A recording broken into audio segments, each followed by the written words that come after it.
Rock and roll is one of the most famous and influential genres in the world. It has produced some of the most famous artists in the history of music. Here are some more facts on rock and roll music history, including its origin and development through the years. The development of rock and roll music has always been inextricably linked to the technological development in the field of recording and sound engineering, as well as development in the instruments themselves. The invention of the electric guitar in 1932 was crucial for the conception of rock and roll. Rock and roll is a widely variable music style, incorporating many sounds and including many genres. It began, in a form that is recognizable today, in the 1950s. It was always an inclusive genre, having originated from an indiscernible mix of jazz, blues, swing, and country music. Its protoforms were known as race music, due to the predominance of black artists.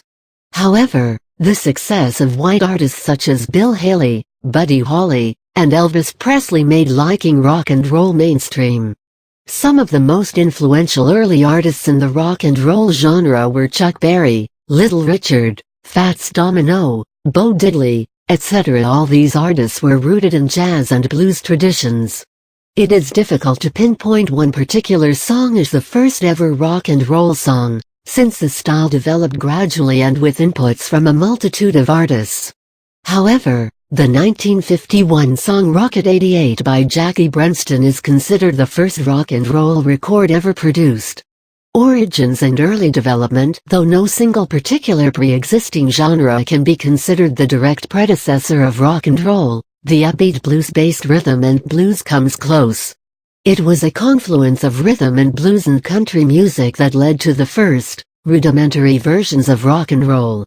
In the early days, rock and roll was distinguished from other, often similar, genres by the presence of a backbeat, which was often played on the snare drum.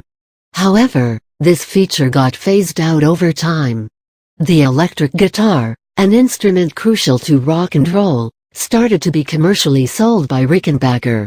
This caused a revolution in the sound of popular music at the time, and led to the creation of the upbeat genres of rhythm and blues, and swing music. Many early rock and roll songs can also legitimately be considered rhythm and blues songs. This early form of rock and roll was almost exclusively played as well as enjoyed by African Americans. In fact, the term rock and roll, which arose as a euphemism for sexual intercourse in the 1930s, was frowned upon by the mainstream white audience, and lyrically toned-down versions of early rock and roll songs were often released by white artists. Pat Boone is known for such songs. The migration of African Americans to the large cities in the American North led to greater cultural exchanges between white and black artists, including musicians. In 1951, this race music received a boost, when Cleveland-based R.J. Allen Freed started to give rhythm and blues songs considerable airtime. Freed was also instrumental in popularizing the term rock and roll as the name of the nascent genre. The early 1950s. Three of the most influential rock and roll artists in history flourished in the 1950s, Bill Haley, Elvis, and Buddy Holly. Bill Haley was the first white musician to achieve success with songs that had been reserved to black musicians until then. His success, with his band Bill Haley and his Comets, led to rock and roll being accepted by audiences across the racial divide. The phenomenal success of the King Elvis propelled rock and roll, or more accurately rockabilly, to even greater heights of success and popularity. His on-stage persona was just as catchy as his tunes, and he became a symbol of the new, inclusive and expansive culture brought forth by rock and roll. The life and career of Buddy Holly is one of the great what-if stories in the history of music. Holly used to open the acts of artists such as Bill Haley and Elvis with his band, Holly and the Crickets. His recording career began in 1957, but he died in a plane crash in 1959. The importance of his seminal work in this short period was such that Holly has been called the single most influential creative force in early rock and roll. Artists such as Chuck Berry, Fats Domino, Bo Diddley, Elvis, Bill Haley, Carl Perkins, etc., were important during the segue of rhythm and blues, swing, and country into a unified, identifiable style, rock and roll.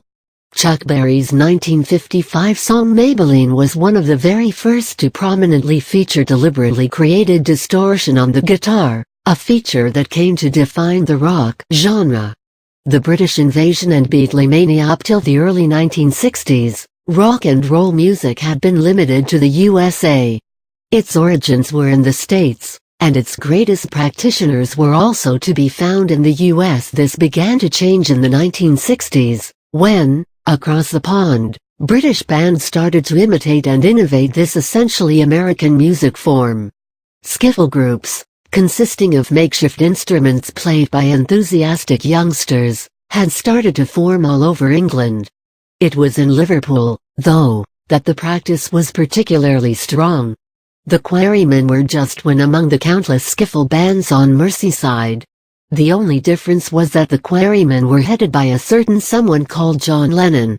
Lennon, Paul McCartney, George Harrison, and Ringo Starr all grew up in Liverpool, and combined in the early 60s to form what is arguably the greatest band that ever lived, the Beatles. Influenced by Buddy Holly, Elvis, Chuck Berry, Chet Atkins, etc., the Beatles became a worldwide phenomenon. After their now famous appearance on The Ed Sullivan Show, where Lennon reportedly asked a stagehand if the stage they were recording on was the same on which their hero Holly had played, the Beatles became a major part of the British invasion, a remarkable increase in the number of British bands playing what had been till then largely American music, and succeeding in the larger market of the US. Along with the Beatles, bands such as the Rolling Stones, Led Zeppelin, considered the first heavy metal band in the world, and who also had a major part in the invasion. The Yardbirds were also a notable act from the early 1960s, since it launched the careers of three of the most famous and most influential guitarists in rock history, Eric Clapton, Jimmy Page, and Jeff Beck. All three were ranked among the top 5 of Rolling Stone magazine's list of the best guitarists of all time. The timeline of rock and roll starts to branch out quite a bit after this point, thanks to the lasting influence of the Beatles and other British bands, which set the trends for countless other genres within the umbrella term rock and roll. The Beatles paved the way for several innovations that would revolutionize rock and roll, and contribute to the formation of a new sound, quite unlike the original tone of the 1950s rock and roll and rhythm and blues. They were among the first to really utilize the range of effects and modulations that can be produced in a recording studio. They were also among the first to use the sitar, tambura, and other takeaways from Indian music, which became popular since the 1960s and are now consistently utilized in rock or jazz music. The Beatles also brought out the first concept album, in the form of Sgt. Pepper's Lonely Hearts Club Band, though only 3 songs conformed to the concept. Thanks to the brilliant musical ability of all 4 of their members, in addition to their innovative use of technology and their ever-present charm, the Beatles became the best-selling band in history. 3 of their albums were ranked in the top 5 of Rolling Stone magazine's list of the greatest albums of all time, Rubber Soul at number 5, Revolver at number 3, and Sgt. Pepper's Lonely Hearts Club Band at number 1. Rolling Stone also named the Beatles the best artist as a band of all time.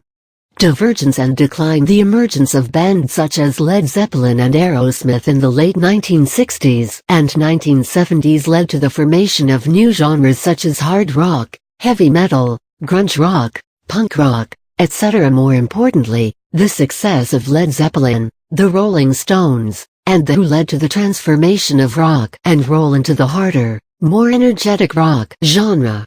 This inevitable transformation eventually led to bands such as Guns N' Roses, U2, Queen, Iron Maiden, and Van Halen. Another trend started by the Beatles also led to the genre of psychedelic rock. Pink Floyd, the torchbearers of psychedelic rock and progressive rock, became hugely successful in the 1970s and 1980s. Further modifications occurred due to the influence of hip-hop and rap music, with many modern rock bands incorporating rap in their songs. Linkin Park is one of the particularly popular examples. Rock and roll, in the sense it originated in the 1950s, is practically absent in the modern music scene, with only tribute bands showcasing the original style.